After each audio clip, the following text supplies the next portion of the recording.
সরকারি হাজী মোহাম্মদ মহসিন কলেজ কর্তৃক আয়োজিত অনলাইন ক্লাসে আজকের ক্লাসে আমি স্বাগত জানাচ্ছি। আমি রিপন দেবনাথ, প্রভাষক, হিসাব বিজ্ঞান বিভাগ। আজকের বিষয় হচ্ছে নগদ প্রবাহ বিবরণী। এটা একাদশ শ্রেণীর সিলেবাসের অন্তর্ভুক্ত হিসাব বিজ্ঞান দ্বিতীয় পত্রের তৃতীয় চ্যাপ্টার, অর্থাৎ থার্ড চ্যাপ্টার। এটা নগদ প্রবাহ বিবরণী। তো নগদ প্রবাহ বিবরণী শব্দটা শুনলে কি মনে হয়? নগদ প্রবাহ বিবরণী কি?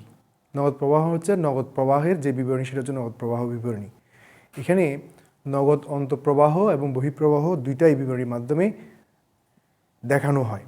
একটা নির্দিষ্ট সময়ে একটা প্রতিষ্ঠানে কী পরিমাণ অন্তঃপ্রবাহ হলো এবং কী পরিমাণ বহিঃপ্রবাহ হলো, সেটা যে বিবরণীর মাধ্যমে প্রকাশ করা হয় সেটা হচ্ছে নগদ প্রবাহ বিবরণী। এই জিনিসটা দেখানোর জন্য, নগদ প্রবাহটা দেখানোর জন্য এই নগদ প্রবাহগুলোকে তিন ভাগে ভাগ করা হয়। একটা হচ্ছে পরিচালনা কার্যক্রমের মাধ্যমে নগদ প্রবাহ, একটা হচ্ছে বিনিয়োগ কার্যক্রমের মাধ্যমে নগদ প্রবাহ, একটা হচ্ছে অর্থায়ন কার্যক্রমের মাধ্যমে নগদ প্রবাহ। পরিচালনা কার্যক্রমের মাধ্যমে নগদ প্রবাহের সময় নগদ আগমনও হতে পারে, আবার নগদ নির্গমনও হতে পারে। একইভাবে বিনিয়োগ কার্যক্রমের ক্ষেত্রে একই অবস্থা, নগদ আগমনও হয় আবার নির্গমনও হয়। অর্থায়নের ক্ষেত্রে একইভাবে হয়। এই তিনটা দিক সমন্বয় করে যেটা পাবো সেটা হচ্ছে এই বছরে কী পরিমাণ নিট নগদ প্রবাহ আসলো বা গেলো, সেটা আমরা পাবো। সেটার সাথে বছরের শুরুতে, এই আর্থিক বছরের শুরুতে যেই নগদ প্রবাহ দেওয়া ছিল বা নগদ দেওয়া ছিল, বছরের শুরুতে যে নগদ দেওয়া ছিল সেটার সাথে আমরা যোগ বিয়োগ করে সমাপনী নগদ পাবো। এটাই হচ্ছে আমাদের কাজ। নগদ প্রবাহ বিবরণী কি জানলাম, তাইলে নগদ প্রবাহ বিবরণী কীভাবে করতে হয় সেটাও জানলাম। এই নগদ প্রবাহ বিবরণী করার জন্য আমি যেটা বললাম তিনটা কাজ: পরিচালনা কার্যক্রম, বিনিয়োগ কার্যক্রম, আরটা বললাম কি অর্থায়ন কার্যক্রম। এই কাজগুলো দেখানোর জন্য দুইভাবে দেখানো যায়। একটা হচ্ছে পরোক্ষ পদ্ধতি, আরটা হচ্ছে প্রত্যক্ষ পদ্ধতি। আমাদেরকে দুইটা পদ্ধতি জেনে রাখা ভালো, তবে পরীক্ষায় পরোক্ষ পদ্ধতিটা জানলে এটা করতে সহজ এবং এটা পরীক্ষায় অনেক সময় বেশি দেয়, পরোক্ষ পদ্ধতি যেটা সেটা। এরপর হচ্ছে নগদ প্রবাহ বিবরণীর কী কী বৈশিষ্ট্য থাকলে এটাকে আমরা নগদ প্রবাহ বিবরণী বলবো, বা কী কী বৈশিষ্ট্য আছে নগদ প্রবাহ বিবরণী, সেটা হচ্ছে একটু বলি। সেটা হচ্ছে এই বিবরণীটা হচ্ছে একটা কালান্তিক বিবরণী, অর্থাৎ এটা নির্দিষ্ট সময়ের পরে গিয়ে বিবরণীটা তৈরি করতে হয়। তারপর হচ্ছে এটি প্রারম্ভিক এবং সমাপনী বৃত্তের মধ্যে সংযোগ সাধন করে, অর্থাৎ এই বছরের মধ্যে নগদ প্রবাহের মাধ্যমে সেটা নগদ বৃদ্ধি পেলো নাকি কমলো, সেটা আমরা যদি প্রারম্ভিকটার সাথে যদি নগদের সাথে যদি যোগ বিয়োগ করার মাধ্যমে সমাপনীটা পাই, তাহলে হচ্ছে প্রারম্ভিক এবং সমাপনী এই দুটার মধ্যে সংযোগ সাধন করে। তারপর হচ্ছে কি দেখো, এই বিবরণী সংশ্লিষ্ট সময়ে বিশদ আয় বিবরণী, যোগসূত্র ও তাদের অন্তর্নিহিত অনেক তথ্য পরিপুষ্ট করতে সাহায্য করে। কিসের মাধ্যমে? নগদ প্রবাহ বিবরণীর মাধ্যমে। এরপর হচ্ছে এই বিবরণী এককভাবে প্রস্তুত করা যায় না, অর্থাৎ এটা প্রস্তুত করার জন্য কিসের সাহায্য লাগবে? আয় বিবরণী এবং আমাদের উদ্ধৃতপত্রের সাহায্য লাগবে। দুইটা বছরের উদ্ধৃতপত্র লাগবে এবং আয় বিবরণী লাগবে, তাইলে আমরা কি করতে পারবো? এই নগদ প্রবাহ বিবরণী তৈরি করতে পারবো। তারপর হচ্ছে কি আর্থিক অবস্থা পরিবর্তিত হওয়ায় কারণগুলো এখানে দেখানো হয়। কী কারণে আর্থিক অবস্থা পরিবর্তন হলো, অর্থাৎ নগদ প্রবাহের মাধ্যমে বিনিয়োগ কার্যক্রম, পরিচালনা কার্যক্রম, অর্থায়ন কার্যক্রমের মাধ্যমে কীভাবে সেটা পরিবর্তন হলো, সেটাই নগদ প্রবাহ বিবরণীর মাধ্যমে দেখানো হয়। নগদ প্রবাহ বিবরণী তাহলে শুনলে প্রশ্ন জাগতে পারে, সেটা হচ্ছে নগদ প্রবাহ বিবরণীর সাথে তাহলে নগদান হিসাবের পার্থক্য, নগদান হিসাব বলতে নগদান বইয়ের পার্থক্যটা কী? নগদান বই প্রশ্ন আসতে পারে, নগদান বই আর নগদ প্রবাহ বিবরণীর মধ্যে পার্থক্য কী? পার্থক্যটা আমি একটা বলি, সেটা হচ্ছে নগদ আদান প্রদান সম্পর্কে জানার জন্য এই বিবরণী তৈরি করা হয়, সেটা হচ্ছে নগদ প্রবাহ বিবরণী। আর একটা প্রতিষ্ঠানের মধ্যে যে প্রতিদিনকার যে লেনদেন, নগদ লেনদেনগুলো হয়, সেটা যে বইতে, যে পাকা বইতে লিপিবদ্ধ করে রাখা হয়, সেটা হচ্ছে কি? নগদান বই।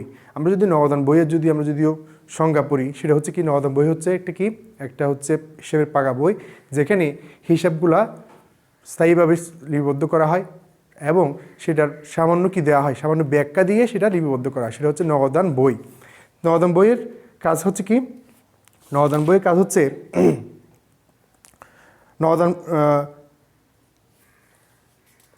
নগদান বই হলো একটি বিস্তারিত হিসাব। নগদান বইতে অনগদ আইটেমগুলা দেখানো হয় না, কিন্তু নগদ প্রবাহ বিবরণীতে অনেক সময় অনগদ লেনদেনগুলো কিছু কিছু দেখানো হয়। যেমন আমরা যে ডিপ্রিসিয়েশন বা অবচয় বলি বা অবলুপন, সেটা কিন্তু নগদ প্রবাহ বিবরণীতে দেখানো হয়, কিন্তু সেটা সরাসরি নগদান বইতে সেগুলা দেখানো হয় না। এটা হচ্ছে নগদান বই এবং নগদ প্রবাহ বিবরণীর মূল পার্থক্য। তাহলে এবার নগদ প্রবাহ বিবরণীর সাথে যদি আয় ব্যয় বিবরণীর পার্থক্য জিজ্ঞেস করে, তাহলে নগদ প্রবাহ বিবরণীর সাথে আয় ব্যয় বিবরণীর পার্থক্য কী? আয় ব্যয় বিবরণী শুনলে আমরা বুঝতে পারি কি এটার মাধ্যমে, এই বিবরণীটার মাধ্যমে কী তৈরি করা হয়, একটা প্রতিষ্ঠানের নির্দিষ্ট সময়ে কী পরিমাণ মোট আয় বা মোট মুনাফা বা মোট ক্ষতি বা নিট ক্ষতি হলো, সেটা আমরা কী করি, মোট ক্ষতি বা মোট আয়, নিট ক্ষতি বা নিট আয়, এগুলো আমরা কী করি, জানতে পারি আয় ব্যয় বিবরণীর মাধ্যমে। নগদ প্রবাহ বিবরণীর মাধ্যমে সেটা জানা যায় না। তাহলে এইগুলো হচ্ছে নগদ প্রবাহ বিবরণীর সাথে আয় ব্যয় বিবরণীর পার্থক্য। আবার একটু আগে যেটা বললাম, নগদ প্রবাহ বিবরণীর সাথে নগদান বইয়ের পার্থক্য। এবার আমরা একটু আগে বললাম, সেটা হচ্ছে নগদ প্রবাহ বিবরণীটা দুইভাবে করা যায়, একটা হচ্ছে প্রত্যক্ষ পদ্ধতিতে, একটা হচ্ছে পরোক্ষ পদ্ধতিতে। তাহলে আচ্ছা, নগদ প্রবাহ বিবরণী সম্পর্কে যাওয়ার আগে আমরা আরেকটা বিষয় জানি, সেটা হচ্ছে আমাদের বছর শেষে আমরা যে লেনদেনগুলো লিপিবদ্ধ করি সেগুলো কিছু স্টেটমেন্টের মাধ্যমে, আর্থিক বিবরণীর মাধ্যমে প্রকাশ করা হয়। যদি প্রশ্ন করা হয় আর্থিক বিবরণী কয়টা, অনেকে হয়তো পারবে, অনেকে পারবে না। আর্থিক বিবরণী হচ্ছে কয়টা? 5টা। কী কী? প্রথম হচ্ছে আয় ব্যয় বিবরণী বা ইনকাম স্টেটমেন্ট, তারপর হচ্ছে কি ব্যালেন্স শিট বা উদ্ধৃতপত্র, তারপর হচ্ছে কি ওনার সিকিউরিটি, তারপর হচ্ছে কি নগদ প্রবাহ বিবরণী। তার মানে হচ্ছে এটা হচ্ছে কম্পালসারি, এটা আমাকে করতেই হবে। আর সর্বশেষ যেটা, সেটা হচ্ছে কি আমাদের নোটস অ্যান্ড এক্সপ্লেনেশন। বিভিন্ন ধরনের যদি আমাদের সম্ভাব্য দায় থাকে, সম্ভাব্য যদিও আয় থাকে, এই ধরনের যদি কিছু থাকে, সেটার জন্য আমরা কি দিতে হয়, আমাদের এক্সপ্লেনেশন দিতে হয়, ব্যাখ্যা দিতে হয়। সেটা হচ্ছে আরেকটা বিবরণী। এই 5টা বিবরণী আমাদেরকে তৈরি করতে হয়। তাই নগদ প্রবাহ বিবরণী হচ্ছে এই 5টার মধ্যে একটা অন্যতম গুরুত্বপূর্ণ বিবরণী। তাই আমরা এখন জানবো নগদ প্রবাহ বিবরণী কীভাবে তৈরি করতে হয়, তার প্রোফর্মা যেটা, সেটা আমরা একটু জানবো কোনভাবে, পরোক্ষ পদ্ধতিতে। নেক্সট ক্লাসের মধ্যে যদি কোনোদিন নেক্সট ক্লাস নিই, সেক্ষেত্রে আমরা প্রত্যক্ষ পদ্ধতিতে কীভাবে তৈরি করতে হয় সেই সম্পর্কে জানবো। নগদ প্রবাহ বিবরণীর জন্য সেটা ছকটা হচ্ছে এই ধরনেরই, কি থাকবে, একটা 3টা কলাম থাকবে, একটা বিবরণীর জন্য, একটা হচ্ছে 2টা টাকার জন্য। প্রথমে যেটা থাকবে সেটা হচ্ছে প্রতিষ্ঠানের নাম, আমরা নগদ প্রবাহ বিবরণী লিখলাম, তারিখ 2018 সালের নাকি 2020 সালের, সেটা আমি 31শে ডিসেম্বর হতে পারে বা 30শে জুন হতে পারে, যখন তারিখের সমাপ্ত বছরের জন্য আমরা সেটা লিখলাম। লেখার পর যদিও পরোক্ষ পদ্ধতিতে করি, প্রথমে আমরা 3টা ভাগ করে নিলাম, সেটা হচ্ছে পরিচালনা বা ব্যবসায়িক কার্যক্রম থেকে নগদ প্রবাহ, তারপর হচ্ছে বিনিয়োগ কার্যক্রম থেকে নগদ প্রবাহ, আর সর্বশেষ হচ্ছে অর্থায়ন কার্যক্রম থেকে নগদ প্রবাহ। আমরা আমাদের যে ইনফরমেশনগুলো দেওয়া থাকবে, কী কী ইনফরমেশন দেওয়া থাকবে বলছিলাম, 2টা ইনফরমেশন দেওয়া থাকবে। এটা হচ্ছে এই বছরের আয় ব্যয় বিবরণী দেওয়া থাকবে বা ইনকাম স্টেটমেন্ট দেওয়া থাকবে, আরটা হচ্ছে গত 2 বছরের কী দেওয়া থাকবে, গত 2 বছরের উদ্ধৃতপত্র দেওয়া থাকবে। এই উদ্ধৃতপত্রের 2টার আলোকে আমাদেরকে এটা তৈরি করতে হবে। সেখান থেকে আমরা কী কী ইনফরমেশনগুলো নিব, সেটা আমরা অঙ্কগুলো ফর্মেটে দেখতে দেখতে বুঝতে পারবো। সেটা হচ্ছে কি, প্রথমে আমরা ভাগ করলাম কি পরিচালনা কার্যক্রম বা ব্যবসায়িক কার্যক্রম থেকে নগদ প্রবাহ, তো বিনিয়োগ কার্যক্রম থেকে নগদ প্রবাহ, তো হচ্ছে অর্থায়ন কার্যক্রম থেকে নগদ প্রবাহ। আমরা পরিচালনা কার্যক্রম থেকে আমরা প্রথমে কী পাই, সেটা হচ্ছে নিট আয় পাই। যদি পরোক্ষ পদ্ধতিতে করি সেক্ষেত্রে নিট আয় পাই। আমরা নিট আয়টা লিখলাম এখানে, এটা আউটার কলামে লিখলাম নিট আয়টা। নিট আয় লেখার পরে এর সাথে আমরা কি করব, এর সাথে পরিচালনা কার্যক্রমের সাথে বা ব্যবসায়িক কার্যক্রমের সাথে যেসব নগদ প্রবাহ সরাসরি জড়িত আছে সেগুলো আমরা এখানে সমন্বয় করব। কি কি আছে সেক্ষেত্রে দেখো, এখানে লিখলাম নিট আয়কে পরিচালনা কার্যক্রম হতে নিট নগদ প্রবাহে পরিণত করার সমন্বয় সমূহ। তাহলে এখানে লিখতে হবে কি, নিট আয়কে পরিচালনা কার্যক্রম থেকে নগদ প্রবাহে পরিণত করার সমূহ। সমন্বয়ে কী কী আসবে, প্রথমে যেটা আসবে সেটা হচ্ছে অবচয় খরচ। তাহলে এটা আপাতত মুছে ফেলতেছি। প্রথমে আসবে কি, অবচয় খরচ, এটা হচ্ছে ডিপ্রিসিয়েশন। এরপর হচ্ছে কি আছে, যদিও কোনো অদৃশ্য বা কাল্পনিক সম্পত্তি থাকে সেগুলোকে অবলোকন করতে হয়, যেমন প্রাথমিক খরচ, সুনাম, এই ধরনের যদি কোনো সম্পত্তি থাকে সেগুলোকে কী করতে হয়, অবলোকন করতে হয়। আমরা জানি যে কি স্থায়ী সম্পত্তিকে অপচয় করি, আর হচ্ছে কি অদৃশ্য সম্পত্তি বা কাল্পনিক সম্পত্তি যদি থাকে সেটাকে আমরা কী করি, অবলোপন করি। তাহলে এখানে যদি কোনো অদৃশ্য সম্পদ থেকে থাকে সেটা আমরা কী করব, অবলোপন করব। তাহলে অদৃশ্য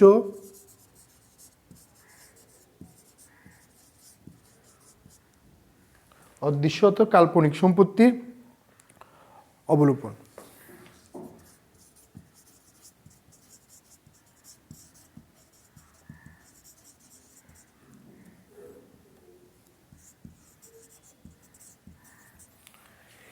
এরপর হচ্ছে যদিও খনিজ সম্পদ রিলেটেড যদি কোনো প্রতিষ্ঠান হয়, সেক্ষেত্রে যদি খনিজ সম্পদ যদিও নিঃশেষ হয়ে যায়, সেক্ষেত্রে আমরা কী করব, খনিজ সম্পদ নিঃশেষ।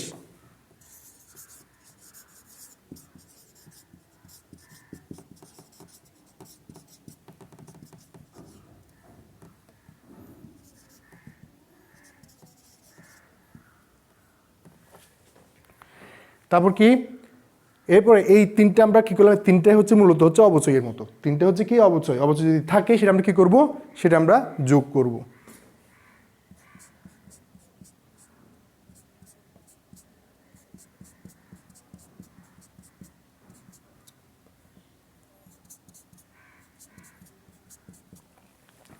এরপর আমরা যেটা আনতে হবে সেটা হচ্ছে স্থায়ী সম্পত্তি বিক্রয়ে ক্ষতি। যদি কোনো স্থায়ী সম্পত্তি বিক্রয় করি, সেক্ষেত্রে যদি কোনো ক্ষতি হয়, সেটা আমরা কি করব, এটার সাথে যোগ করব। এগুলো সবগুলো যোগ করবো। তাহলে স্থায়ী সম্পত্তি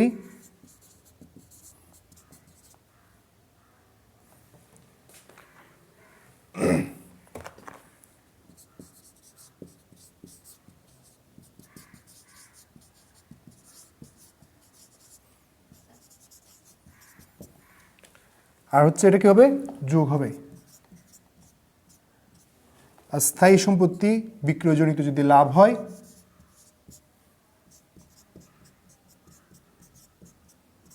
তাহলে সেটা আমরা বিয়োগ করব। আর কি আনবো এখানে, এরপর হচ্ছে চলতি সম্পদের যদিও হ্রাস হয়, চলতি সম্পদে যদি হ্রাস হয় কী করবো, তাহলে জায়গা নেই এখানে পুটিকে, তাহলে এটাও মুছে ফেলতেছি।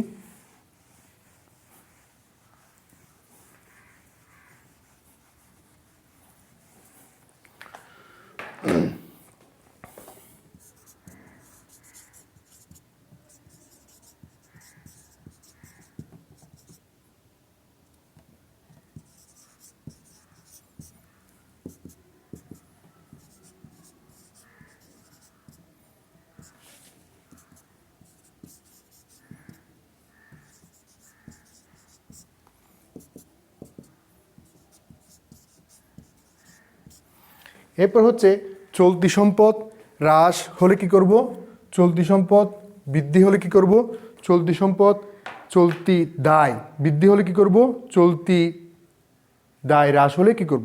প্রথম হচ্ছে চলতি সম্পদ হ্রাস, চলতি সম্পদ হ্রাস হলে আমরা কি করব, যোগ করব। তাহলে যোগ করলাম চলতি সম্পদ হ্রাস।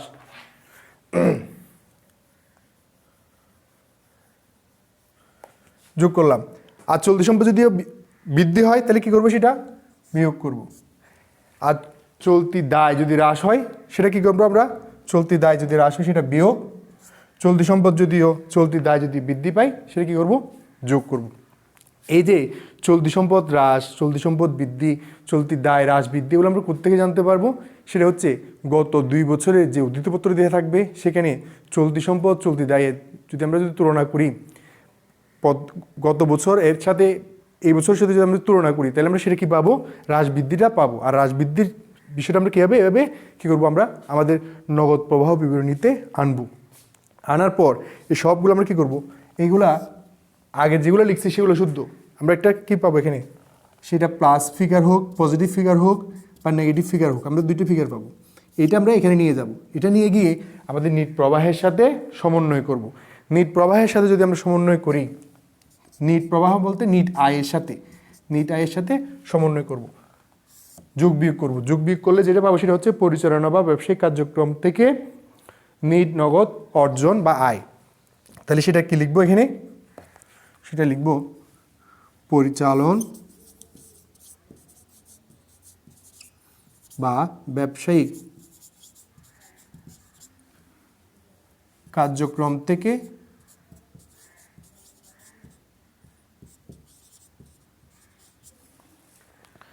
নিট নগদ অর্জন।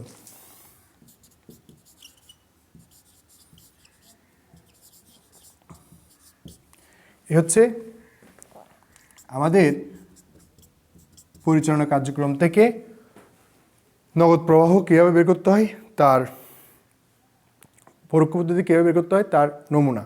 এরপর আমরা জানবো, এরপর হচ্ছে কি 3টা ধরনের পরিচালনা, তারপর হচ্ছে কি, তারপর হচ্ছে বিনিয়োগ, তারপর হচ্ছে অর্থায়ন। তাহলে আমরা এবার জানবো বিনিয়োগ কার্যক্রম থেকে নগদ প্রবাহ। এরপর জানবো তাহলে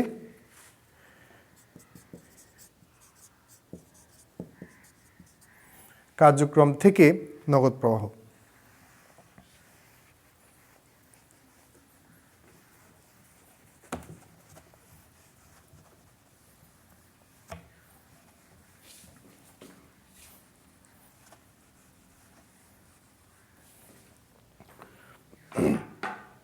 আচ্ছা, বিনিয়োগ বলতে আমরা কি বুঝি? সেটা হচ্ছে কোনো জায়গার মধ্যে আমরা অর্থ সরবরাহের মাধ্যমে ভবিষ্যৎ লাভের আশায় অর্থ সরবরাহ করা বা অর্থ জমা রাখা, সেটা হচ্ছে কি বিনিয়োগ, সঞ্চয় যেটা বলি। তো এখানে হচ্ছে কি এই বিনিয়োগ কার্যক্রম থেকে কীভাবে তাহলে নগদ প্রবাহ হতে পারে? বিনিয়োগটা আমরা কি করতে পারি? নতুনভাবে বিনিয়োগ করতে পারি, তাহলে নগদ প্রবাহ বহিঃপ্রবাহ হবে। আবার আমরা বিনিয়োগটা যদি বিক্রি করে দিই তাহলে অন্তঃপ্রবাহ হবে। আবার বিনিয়োগ থেকে যদি আমরা যদি কোনো মুনাফা পাই সেক্ষেত্রে অন্তঃপ্রবাহ হবে। এই কার্যক্রমগুলো এখানে দেখানো হয়। তাহলে বিনিয়োগ কার্যক্রম থেকে নগদ প্রবাহের মধ্যে কী কী আসবে দেখো তাহলে। প্রথমত স্থায়ী সম্পদ বিক্রয়। স্থায়ী সম্পদ যদি বিক্রয় করে থাকি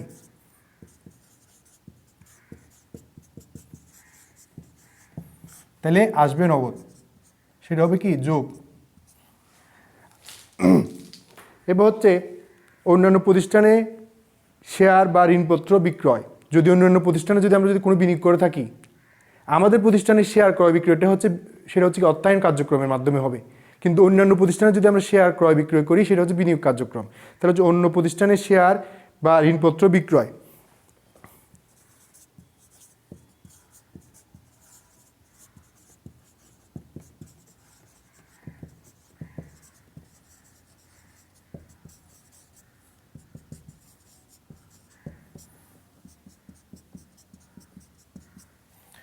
এবার হচ্ছে কি, এবার হচ্ছে অন্যান্য প্রতিষ্ঠানকে যদি তারপরে ঋণ দিয়ে থাকি, যদি ঋণ দিয়ে থাকি সেটা যদি আমরা কি করি আসলটা আদায় করি, আসলটা আবার ঋণ দেওয়ার পর ঋণটা যদি আমরা ফেরত নিই সেখানে সেটাও আসবে। সেটা হচ্ছে কি অন্য প্রতিষ্ঠানকে প্রদত্ত ঋণের আসল আদায়।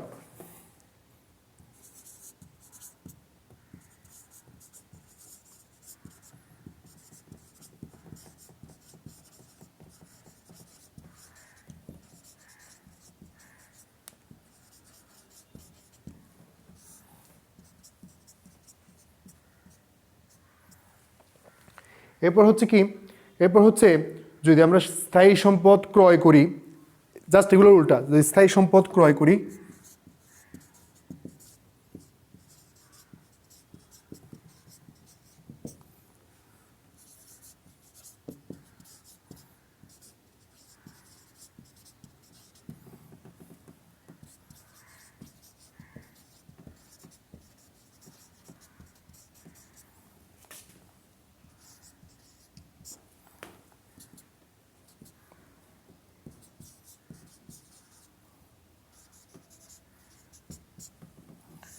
ওগুলো সব কী হবে বিয়োগ হবে।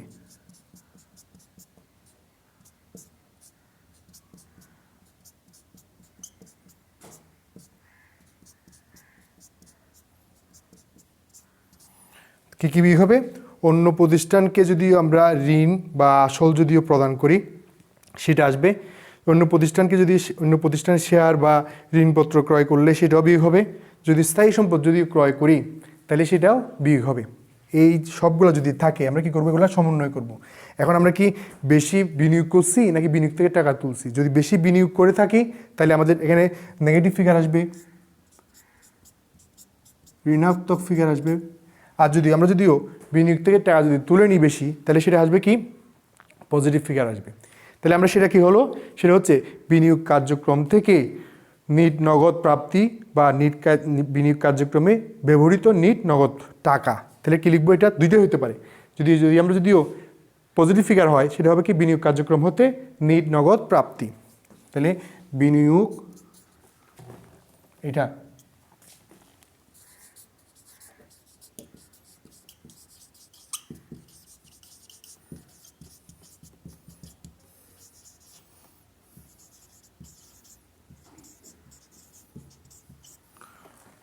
অথবা বিনিয়োগ কার্যক্রমে নিট নগদ টাকার ব্যবহার, দুইটাই একটা হতে পারে।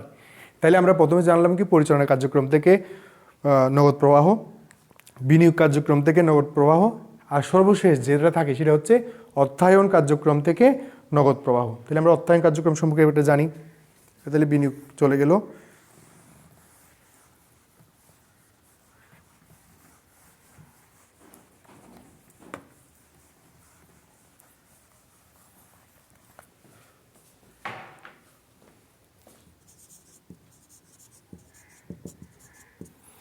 অর্থায়ন, অর্থায়নে কোনটা হবে?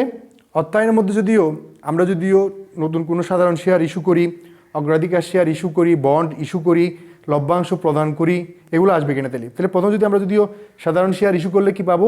শেয়ারের বিপরীতে টাকা পাবো। তাহলে সাধারণ শেয়ার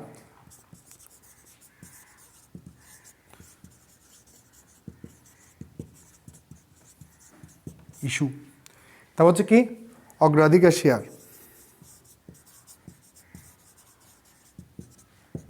ইস্যু। তারপর হচ্ছে কি? বন্ড ইস্যু করলে। তাহলে এগুলো যদি আমরা ইস্যু করি, সাধারণ শেয়ার, অগ্রাধিকার শেয়ার আর বন্ড যদি আমরা ইস্যু করি, তাহলে কি পাবো? টাকা পাবো। তাহলে সেটা অন্তঃপ্রবাহ হবে। এরপর আর আমরা কি করি? যদিও আমরা সাধারণ শেয়ার ইস্যু করি, সাধারণ শেয়ার যদি থাকে তাহলে আমাদের কী দিতে হয়? মুনাফা দিতে হয়, লভ্যাংশ প্রদান করতে হয়। তাহলে লভ্যাংশ প্রদান করতে হয়। আবার যদি অগ্রাধিকার শেয়ারগুলো আমরা যদি ফেরত দিই, প্রত্যাবর্তন করি, বা বন্ড যদি ফেরত দিই, প্রত্যাবর্তন করি, তাহলে টাকা ফেরত দিতে হবে। তাহলে আমরা কী করবো এখন? তাহলে হচ্ছে লভ্যাংশ প্রদান,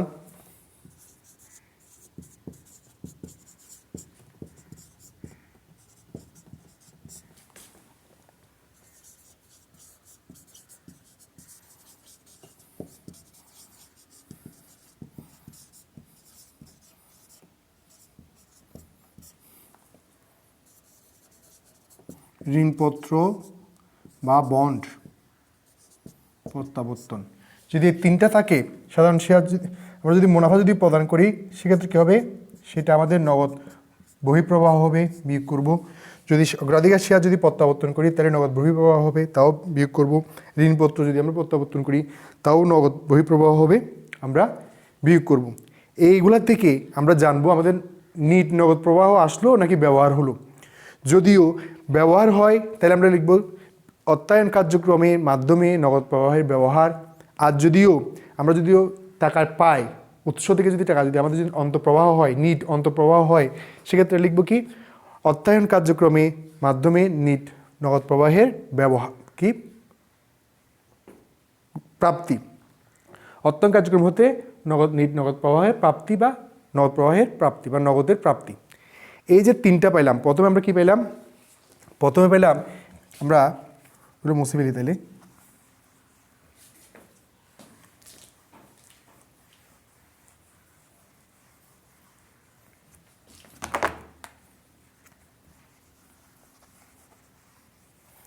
প্রথমে পাইলাম আমরা পরিচালনা কার্যক্রম থেকে নগদ প্রবাহ, তারপর পাইলাম বিনিয়োগ কার্যক্রম থেকে নগদ প্রবাহ, তারপর হচ্ছে অর্থায়ন কার্যক্রম থেকে নগদ প্রবাহ। এটা প্লাস মাইনাস দুইটাই হতে পারে, এটাও প্লাস মাইনাস দুইটা হতে পারে, এটাও প্লাস মাইনাস দুইটা হতে পারে। আমরা এই তিনটা সমন্বয় করার পর, যোগ বিয়োগ করার পর একটা ফিগার পাবো। কোনটা? পরিচালনা কার্যক্রম থেকে নগদ প্রবাহ, বিনিয়োগ কার্যক্রম থেকে নগদ প্রবাহ, অর্থায়ন কার্যক্রম থেকে নগদ প্রবাহ। এই তিনটা সমন্বয় করার পর আমরা এই ফিগারটা পাইলাম। এটার সাথে আমাদের বছরের শুরুতে এটা কি হতে পারে? এটা কিন্তু প্লাস মাইনাস দুইটা হতে পারে, এটা প্লাস মাইনাস দুইটা হতে পারে। যদিও পজিটিভ হয়, তার সাথে যদি আমরা বছরের শুরুতে যে নগদ টাকাটার পরিমাণ দেওয়া ছিল, হাতে নগদ বছরের শুরুতে, সেটা যদি আমরা যোগ করি, তাহলে কি পাবো? তাহলে আমরা এবছরের সমাপনী নগদের পরিমাণটা বা হাতে নগদের পরিমাণটা জানতে পারবো। তাহলে এটার সাথে কি যোগ করব? এটার সাথে আমরা প্রারম্ভিক নগদ বা হাতে নগদ,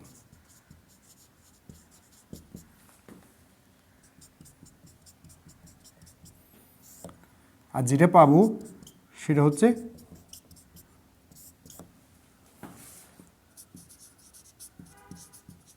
সমাপনী নগদ বা হাতে নগদ। এই হচ্ছে আমাদের নগদ প্রবাহ বিবরণী। কিসের মাধ্যমে? কোন পদ্ধতিতে? পরোক্ষ পদ্ধতিতে। পরোক্ষ পদ্ধতিতে নগদ প্রবাহ বিবরণী তাহলে এভাবে তৈরি করতে হয়। একটা মজার বিষয় হচ্ছে পরোক্ষ পদ্ধতি আর প্রত্যক্ষ পদ্ধতি দুইটাতে অর্থায়ন কার্যক্রমের মাধ্যমে যে নগদ প্রবাহ বিবরণীটা তৈরি করা হয় দুইটাই কিন্তু সেম একই, শুধুমাত্র পরিচালনা কার্যক্রমের মাধ্যমে যে নগদ প্রবাহ বিবরণীটা নগদ প্রবাহটা নির্ণয় করা হয় সেটা একটু ভিন্ন। আমরা নেক্সট ক্লাসের মধ্যে উদাহরণ পরোক্ষ পদ্ধতি বা ইনডাইরেক্ট পদ্ধতিতে কীভাবে নগদ প্রবাহ বিবরণী তৈরি করা হয় তার একটা উদাহরণ, এবং ডাইরেক্ট মেথড বা প্রত্যক্ষ পদ্ধতিতে কীভাবে নগদ প্রবাহ পরিচালনা নগদ প্রবাহ তৈরি করা হয় নির্ণয় করা হয় সেটা আমরা জানব। আজকে তাহলে আমরা জানলাম নগদ প্রবাহ বিবরণী কী, নগদ প্রবাহ বিবরণীর বৈশিষ্ট্য, নগদ প্রবাহ বিবরণীর সাথে আয় বিবরণীর পার্থক্য, তারপর হচ্ছে নগদ প্রবাহ বিবরণীর সাথে নগদান বইয়ের পার্থক্য, এবং নগদ প্রবাহ বিবরণীটা কীভাবে তৈরি করতে হয় পরোক্ষ পদ্ধতিতে সে সম্পর্কে আমরা একটা ধারণা পেলাম। পরবর্তী ক্লাসে আমরা নগদ প্রবাহ বিবরণী তৈরি করার জন্য একটা বাস্তব অভিজ্ঞতা সম্পন্ন আমরা একটা কী দিব, একটা উদাহরণ দেখব, এবং প্রত্যক্ষ পদ্ধতিতে কীভাবে করতে হয় সেটাও সেই সম্পর্কে আমরা আলোচনা করব। আশা করি তোমরা এই পর্যন্ত মনোযোগ সহকারে তোমরা ক্লাস করেছো। সবাইকে ধন্যবাদ যারা যারা মনোযোগ সহকারে ক্লাস করেছো। আর ক্লাস মনোযোগ সহকারে করো, আর যেভাবেই করো বাসায় পড়তে হবে, সামনে পরীক্ষা হবে, নাইলে পরীক্ষায় আনসার করতে পারবো না। সবাইকে অনেক ধন্যবাদ।